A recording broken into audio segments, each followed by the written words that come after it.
half over, and one of the biggest things in the summer here, and one of the biggest things in the whole area really, is some of the events coming up here. Let's talk about what's coming up here in Williamston here between now and mid-September. Sure. So we just finished up our annual 4th of July celebration. Big hit. A lot of people came from all around, and then this past weekend we finished up with the Skylatics Music Festival. We had all sorts of folks come and perform this indie music, which stands for independent artists. So we had folks all genres of music come out.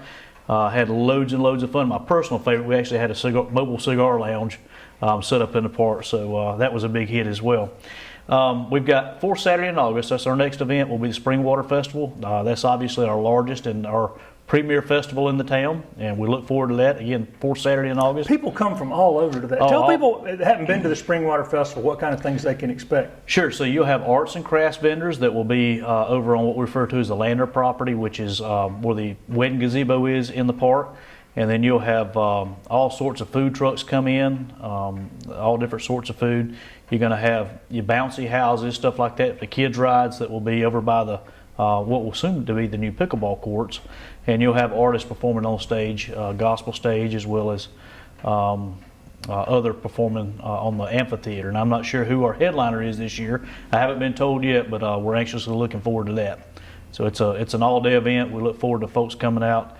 And again, that's our biggest event we have annually, so we're looking forward to that. The weekend, I think, or maybe it's the weekend directly following, September the 2nd through the 5th, we'll also have the Holland Air Fair, which is obviously the hot air balloons. This will be, I think, our 3rd year hosting that, and we're real excited about it. All proceeds benefit the local Anderson Cancer Society that helps our local residents, so we're looking forward to that. That's always a big event. It's probably our most visual event because no matter where you're at in the Tri-City area, you're going to see balloons being launched, and they will have opportunity for folks to come out and do tethered rides as well. So that'll be lots and lots of fun, and that's Angie Stringer that runs that particular event with the Cancer Society. And that last year that brought in a huge crowd. It was a massive crowd, and keep in mind it's not just a one-day event. This is actually a several-day event. So lots of opportunity there to be able to get to see balloons, to get to ride tethered rides, weather permitting. That's one thing that we got to be very careful of is the weather. They can't, since they're not powered. Once they go up, they're kind of at the mercy of the wind. So if there's even a slight wind that causes it to be unsafe, they'll ground them. So. And no admission charged to either one of those events? No admission to either one of them. You can obviously come and bring your pocketbook full of money to be able to spend money at those events, and both of those go for a good cause. Spring Water Festival, any monies raised are used to upfit and make improvements in the park, particularly with our Christmas decorations, stuff like that. So we've got new displays at Christmas time. That's also coming up pretty soon. Well, speaking of that, you mentioned recreation. What else is going on recreation-wise? You mentioned pickleball courts. What else is going on recreation-wise in Williamston? All right, so today, as a matter of fact, today we actually have one of our 12 and under teams that is competing, I believe, in another state for some title for our recreation program. So our recreation program is growing. This year, Palmetto Soccer Club will be taking over our soccer program, and we've got a guy, Jack Dalton, who will be handling it, and he's got a love and a passion for soccer. So we're excited about that, seeing that program grow and be the best that it can be. In addition, you mentioned recreation. We've also got our pickleball course. Now, I know I have talked about this till I'm blue in the face. We have had all sorts of problems getting those pickleball courts into play, and it's been a very expensive project. We initially took up the old tennis courts, had lots of cracks and a lot of issues.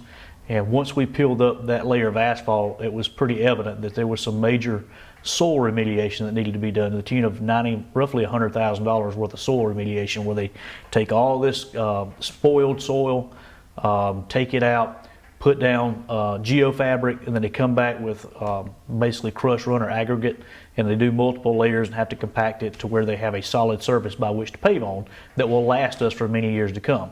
They have to do that during certain temperatures. It's got to be dry. The asphalt plants has got to be running. So there's a lot of different factors that contribute to the timeline of when that happens. I am told as of yesterday morning that they're on track to pave this month. That is basketball court as well as new pickleball courts. There will be 8 courts in Mineral Spring Park. Once it's paved, they will have to allow it to cure for 30 days, and then they'll come back and do the acrylic on top of it.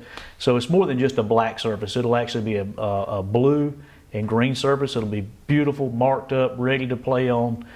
So we're super excited about that. I hope to have that done by Spring Water Festival. Again, that's the end of August. And it's almost Little League football time too, I guess. It is, yeah. BJ, our recreation director, is gearing up for Little League football. I think they just put out Palmetto Soccer Club for those signups for it too. I'm not sure if they do that once or twice a year, but certainly both of those, we all look forward. We're a football community, so we look forward, and baseball, but we certainly look forward to fall coming when we can start visiting our Mighty Mustangs over at Palmetto High School. That's something we look forward to every year, and our community supports that wholeheartedly. You were talking about the details of the pickleball courts. And that and other projects too, does your profession, you're a builder and developer, does that help you have a better understanding of how some of these things work? When you see a project, already knowing building and stuff. Oh yeah, absolutely. You're talking about my background, I'm my talking personal about your background. background. Yeah, Absolutely. I'm talking about your background, yeah. So remind people what you do. All right, so I do several things. I buy and sell real estate properties, primarily outside of Williamston, although I do have a few in Williamston. But I'm involved in construction, on large construction projects, and we do the voice data access control, basically anything low voltage in large commercial buildings, courthouses, federal courthouses, K through 12 market, colleges, universities, just primarily large government facilities. TTI is one of our customers, First Quality, Electrolux, so we're involved in a whole lot of those large projects where we go and we're there for a year. So my company, it's afforded me the opportunity to be able to do things like understand and write a request for proposals. Typically, the pickleball courts, we'd have had to hire an engineering firm to come and write a request for proposals, and that would be some additional expense to do that. In this case, I was able to actually take other RFPs, put them together to suit Williamston's overall project, and put it out to bid ourselves and save some money. So. It's been tremendously helpful. Just my little bit of, I'm not an expert by any stretch of the imagination, but having that background and understanding the terminology of RFP, GSA payment document, those type things has been tremendously helpful for sure. And having contacts too. There's often times where I go, you know what, it would be really nice if we had a light tower. You know what, I know a guy. And so being able to pick up that phone, make that connection, and that guy says, hey, no problem, I'll bring one out there. How much is that going to cost? It didn't cost you a dime. Don't worry about it. We'll take care of it. It's the least we can do for the city. And a lot of people are really excited about a lot of the things we have going on in Williamston. And with that excitement comes people who are willing to volunteer, willing to make a donation, or willing to take their crew out to help us with a project, just like Beaver Dam Baptist Church did with our Veterans Park Bridge. That was something that we don't have the manpower to do that major renovation on that thing. So we either got to pay a contractor to do it, or you have folks like Beaver Dam, their youth group and their men's ministry that come out and give us a hand with it. So it's pretty exciting. I noticed too, we're talking about the park. I noticed coming into Williamston, there's pictures of, looks like veterans. Yep. Tell me what that project is. That's a very neat project. So Envision Williamston is a separate 501c3 from the town. But they head up a lot of neat things that are important, I think, to our community, that help showcase some of the things our community's got going on. And while they're not an official arm of the city of Williamston, we work in concert with one another to try to do some good things. One of the things that came out of that last year that was tremendously popular was our Christmas time celebration. We had snow out here in front of Town Hall, and literally thousands of people came out in one evening for the annual Christmas tree lighting, and we had carriage rides, a lot of neat things. Anyhow, their latest project was to actually take pictures of veterans, local veterans.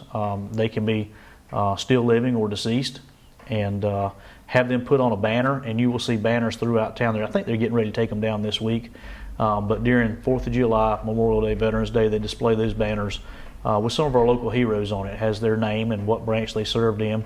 So it's a way of showcasing our community. Our community loves our military. We love our veterans. And it's a way of showcasing, highlighting them. Plus, it adds a splash of color throughout town. So we're real excited about that. And that's a project directly through Envision Williamston. If you know of any local person, again, they don't have to be actually Williamston residents, but they have some tie or family member See Roberta Hamby with Envision Williamston, or call Town Hall and ask for Envision Williamston. They're getting ready to make another order. I think those banners are around $100, so fairly inexpensive way to showcase and highlight your loved one and their service. Since spring, what are some of the new businesses and new things we're seeing, at least here, almost here in Williamston? All right, so since spring, there's a lot to talk about here. I hope you got a little time, Greg. So we just got official notification. We've known about it for a while, that Bojangles has been looking, and they have officially closed the property and put out a press release. There will be a Bojangles restaurant going in at the corner of Academy and Main Street here in Williamston, right there by Calvary Baptist Church. So we're excited about that. That's a corner lot, and they're going to incorporate their design with our pocket park that we currently have there in memorial of former deceased town employee Chris Coleman. He died unexpectedly several years ago, and the previous administration created a pocket park there in his memory. So they're going to incorporate their overall design of the Bojangles with that pocket park. That'll be a feature that will be tied in with the Bojangles. So we're really excited about that. I met with the Ingles. Everybody's always asked me, where are we at with Ingles? And the rumor mill gets going, and when the rumor mill gets going, Lord have mercy, we get all sorts of things. So I met with their executives and their construction manager the week before I left to go on vacation. So that would have been around the middle of June.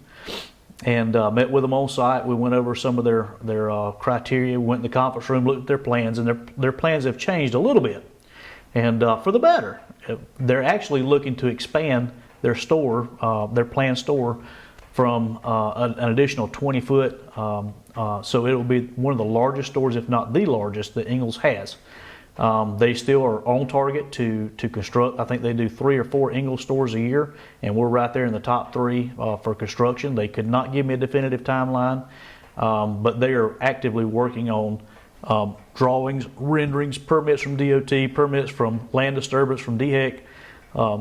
They're actively working on those things as we speak. So that's a big deal. it's a huge deal. We haven't had a grocery store in 20 years, and what I do know about this Ingles will have a Starbucks in it.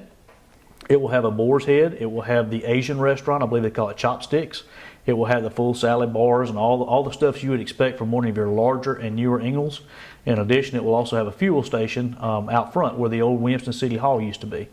So it's going to be a complete revamp of that shopping center. They will keep, Ingles does own now the Rains on Main MVP Pizza little shopping center complex. They will maintain that.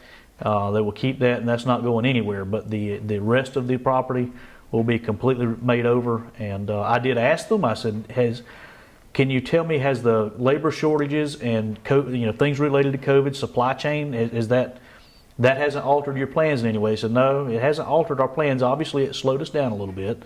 We'd like to be going a lot faster than what we are. But we're on target, and we're committed to Williamston. So that's super exciting. And again, a lot of people, they hear that, Ingles is coming, and they've closed, and they're expecting dirt to turn tomorrow. And unfortunately, that is not the way things work. It's slower than what I would like to see, because once a big announcement like that's been made, I'm ready to get going myself. Do y'all need any help? I'll go get a tractor and help you. But that's not quite the way things work. But we're on target, and we're very excited about that. A lot of interest going on in Williamston. I get calls from developers every single day. Didn't Little Caesars open since Yeah, last Little time we Caesars talked? has built a new store here on Main Street. It's been a big hit. If you go by there anytime, you'll see cars lined up in their parking lot. Trying to think of other new businesses we have coming that have committed already.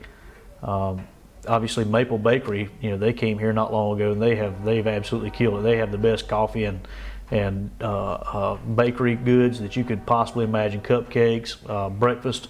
It's unbelievable. Been a big hit in Williamston. What else would you like to see come to Williamston? I mean, you've got a grocery store in place now, and a bakery, and all these places. Well, I think that our community has asked for several. They want smaller things. Coffee shop. Obviously, we'd love to have a big steakhouse, but Rains on Main, they're killing it as well. They're having problems with staffing, just like everybody else is, and they're not even open on Monday. They're taking Mondays off just to let their staff have a break. So they've done really well. Super excited to have them in town. We have got a lot of good restaurants that we're super excited to have. A lot of great options. And then in addition to that, we're bringing in food trucks. We have at least 2 or 3 food trucks a week. Chick-fil-A's been out here generally 2 days a week in Mineral Spring Park. And that's also been a big hit. The first day, I think they sold out 2 or 3 times. They had to run back to Easley, I think, and reload this truck back up and bring back out. So there is a huge market in Williamston for prepared food. Roughly $260,000 a year on test 2% on prepared foods. And if you do the math, it's in excess of $13 million of eating out. I'm convinced that nobody in Williamston or the Tri-City area cooks. Everybody comes out to eat at our fine establishments, and we're fortunate to have those establishments. We hope to be able to build on those establishments. I still think we're losing some market share in prepared foods to Anderson, Greenville, and other places. And so our job is to try to figure out a way to make Williamston a destination. And we're working hard on that, Greg. I fully expect in the next several years, you're going to see people that ordinarily would have no reason to come to Williamston. We have a lot of amenities that not a lot of people know about, but what we don't have that Swamp Rabbit Trail or that Falls Park that really is a draw from outside of the Tri-City area. I think you're going to see that start coming to fruition in the next several years, where people go, you know what, let's go to Williamston today on a Saturday. And there'll be things to do that will draw people from outside of our city into our city to see just exactly how special we really are. Our town is unbelievably special, and we're unbelievably blessed with a lot of amenities. And you're working on trail. I mean, you mentioned the Swamp Rabbit Trail. We're working very hard on the trail system. We expect the Brock Lane should be started any day now. We did the final permitting. As a matter of fact, I signed off on the DHEC permitting last week, so we're expecting to see some dirt turned pretty soon. And the Brock Lane will actually have a trail system that will go across William Street, connect over to Veterans Park, and continue to connect onto our trails. And then phase 2 will take from the current water treatment plant, which again, we've got a lot of interest in that too, that we're expecting to hear some proposals, possibly even as early as tonight in executive session, our council meeting, from developers who have cash on hand ready to invest in Williamston. So we're really excited about that. It would take the trail from our old water treatment facility to the current place where it stops at, this gravel, and then subsequently continue on along the creek, along Big Creek to Ida Tucker, and then would in turn interface with our school district sidewalk system. We're that close to Ida Tucker, it wouldn't be that big of a deal, I don't think, to try to incorporate that to where you could get out and walk Mineral Spring Park and ultimately end up at the Williamston Reservoir. The dam is right there, very close, and I could see us putting a kayak launch point or something like that in there, so our residents could actually enjoy what's currently considered a private lake. It's not used for water anymore as far as drinking water, but it really is a beautiful body of water that is located partially within our jurisdiction, to where it would be really nice to be able to go out and enjoy a kayak trip on a Saturday or any day of the week, really. And I assume you've already passed your budget. What are some of the highlights of this year's budget? So this year's budget, we had a small increase, cost of living raise for all town employees. And a lot of people don't understand, even if you do a small increase, by the time you tally it all up with your FICA, your retirement, and all that good stuff, it turns into some pretty major funding. But we had a really tight budget this year, and our council worked extremely hard in doing that.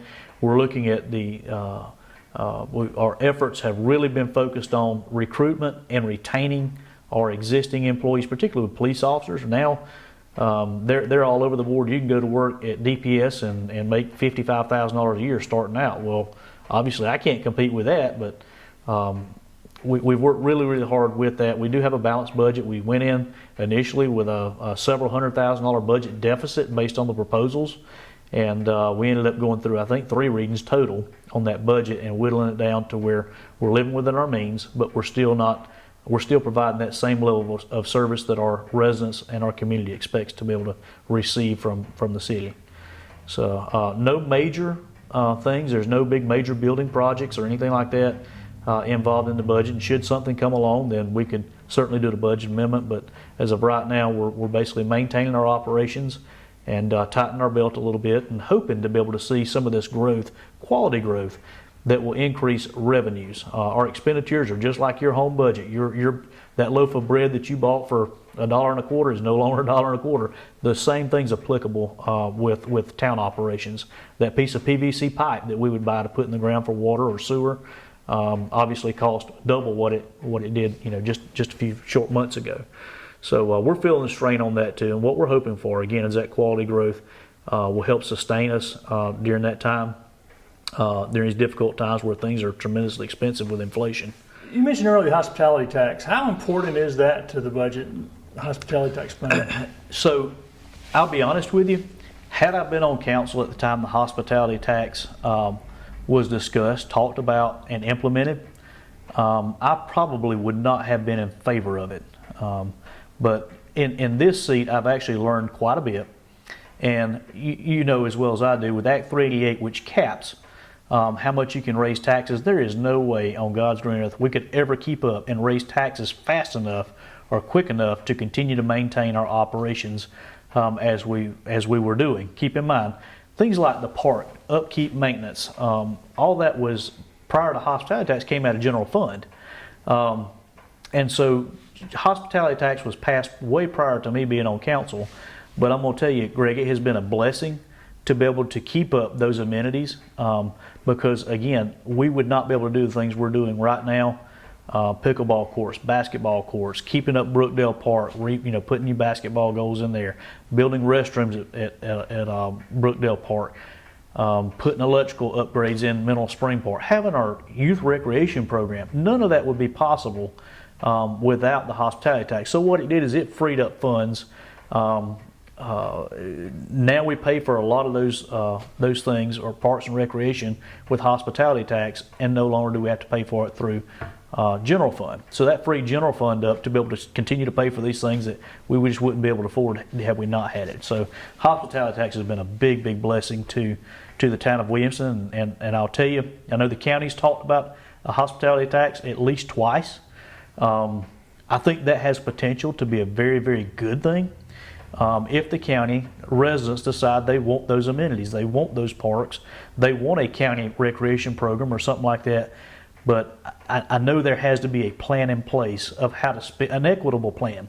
And when I say equitable, that means all the money's not spent in Powdersville or at Green Pond. I know those are big areas of focus of concern. But everybody would be paying into that, including Williamston and others.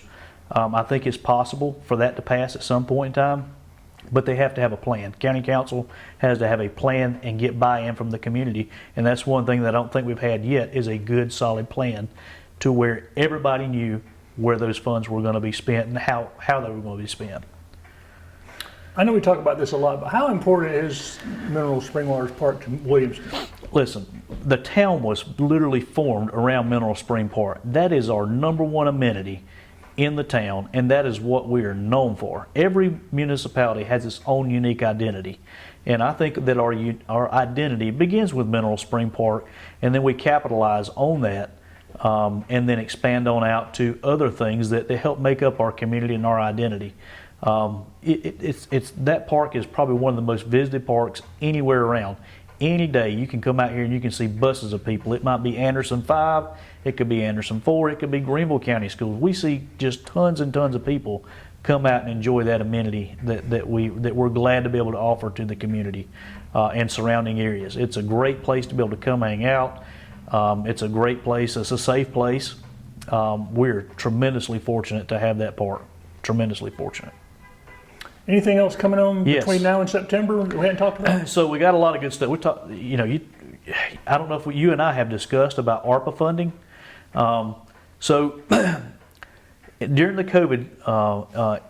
COVID pandemic, the federal government issued what they call Arpa Funds, or Americans for Recovery Act. I think, don't quote me on that, but I'm pretty sure that's what it stands for. And basically those initial tranche of funds could only be used for water and sewer, basically infrastructure projects. Well, if you've been around Williamston at any time at all, you know there is no shortage of absolutely necessary infrastructure projects. We're an older town. We were incorporated in the 1800s, so we've been around a while, and unfortunately some of our water and infrastructure, sewer infrastructure, has been in the ground for a while as well. So once we found out, our council, exactly what we were expected to be getting, it turned out to be $2.1 million, which is a lot of money for a small town to come in, but you have to understand too that these projects are very, very expensive projects. So council sat down and we created a list of prioritized along with our department heads and our city engineer of where are high priority areas at and what we could best use those funds for. That came under our interim final rule that we had $2.1 million to spend. Well, since we received our first tranche, you receive half of it this year, half of it next year, which is now in 2022. We'll receive the other half this year. Received half of it in 2021. There has been amendments to the interim final rule. So technically, we could completely unrestrict that $2.1 million and build, I don't know, a roller coaster in the park. The council has decided that is not the best use of those funds. We're sticking to our guns and sticking to the immediate use and need, which again is infrastructure. We have the opportunity to do something that we will never, ever, ever likely have the chance to do again. And that's really make a difference in our infrastructure. If we're going to continue to grow, we're still going to have quality growth, we're going to need that infrastructure to be able to continue that. So my objective has been to try to leverage those funds as much as possible with other grant funding sources. A prime example is our Mill Village water lines. Those things have been in the ground since the 30s and possibly even prior to that. That is a long time. The useful life of those pipes that are in the ground have long been gone. We have just never had the ability, funding wise, to be able to upgrade those lines that are problematic for all of us all the time. So we had our engineer do the design, and it came out to be about $1.5 million to replace those water lines and upgrade those water lines. And so we after all of our projects, we didn't have quite enough in Arpa funds to be able to do it. So we applied for grants. I'm happy to report that the RIA, Rural Infrastructure Authority, has awarded us $444,000 toward that project. Again, that was a blessing, an absolute blessing that was very, very helpful, but it still didn't allow us to be able to do that with the funds that we had. I came in this weekend and I had a letter on my desk from the governor informing me that we had also been awarded $750,000 of community development block grant to fund that project as well. So we're taking those two sources of funding as well as $300,000 of our ARPA funds, and we're completely redoing the infrastructure on the Mill Village. That is huge, Greg. That is a big, big deal, and that's something we have never, ever, ever even thought we'd ever be able to do until now. So that'll set us up for the next 50 years. I was going to say the future is totally changed by that. Absolutely. That's something that will set us up for 50 years or more. And I think I may have told you earlier in our previous interviews that our water treatment facility, the county on 300,000 gallons of capacity. Our plant is rated at 1 million gallons a day, and we at times we've come pretty close to that. And to the 700,000 that we have, and the county had 300,000. Well, we needed that 300,000 at some point in time in the next 5 to 10 years. Had we not gotten that, we would have ended up putting a moratorium on new construction. DHEC would have mandated that we put a moratorium on new taps into our sewer system. Well, that's not good for the county. That's not good for the city of Williamston. We need that growth. Again, I stress quality growth, not just throwing row homes up. What we're looking at is quality growth. So I talked with Rusty Burns, Cindy Wilson, and several other council members, and we developed a plan together to whereby the county would never ever use that capacity, and we were able to purchase that capacity from the county. And again, that sets us up for the next 50 years for growth without having to expand our plant. That's something that we could not afford to do at the current rates we have now. So several folks have approached us, or several entities rather, about the possibility of purchasing our water and or sewer infrastructure. There's people there are companies that do this pretty regularly. That would be the last thing I would want to do, simply because once we sell those assets, there would be money that would come in, immediate funds, but we no longer have control of our own destiny. and having been able to set our own rates, elected individuals that live in the town, that pay the taxes in the town, that pay water and sewer bills, they're able to objectively look at this and determine what is actual need versus what is a want.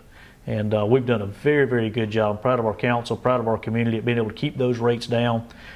We've absorbed several rate increases, particularly just from Anderson Joint Regional. We purchase water from. We've been able to absorb about 18% collectively in the past 7 years without passing those rates increases on to our customers. And you say, well, how do you do that? It's pretty simple. We have that growth that every time somebody taps onto our line, that's an additional roughly $30 a month in water that really didn't cost us anything extra because the infrastructure is there in place.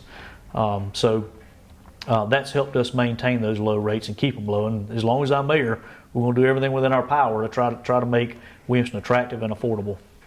And speaking of that, how about new housing? What kind of new housing starts are you seeing?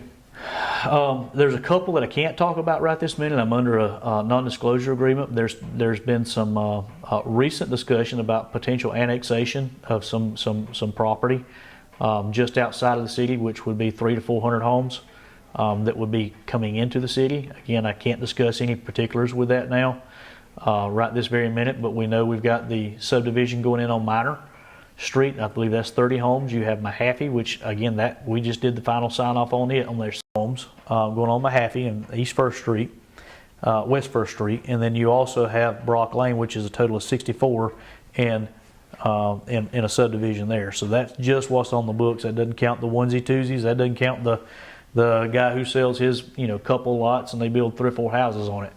But if you'll notice in all of our agendas, pretty much every agenda, you will see a rezoning request. That comes from our planning commission. They do the initial assessment of it. They're constantly looking and determine, okay, there's growth fixing to happen here, so it's inevitable that there will be growth here. How do we control that growth and make it what the community wants? So they've been very, very active in helping to ensure that we have very quality growth, not just row homes being thrown up with no input from the city. Well, I guess we'll catch up again in September. Sounds good. I look forward to it.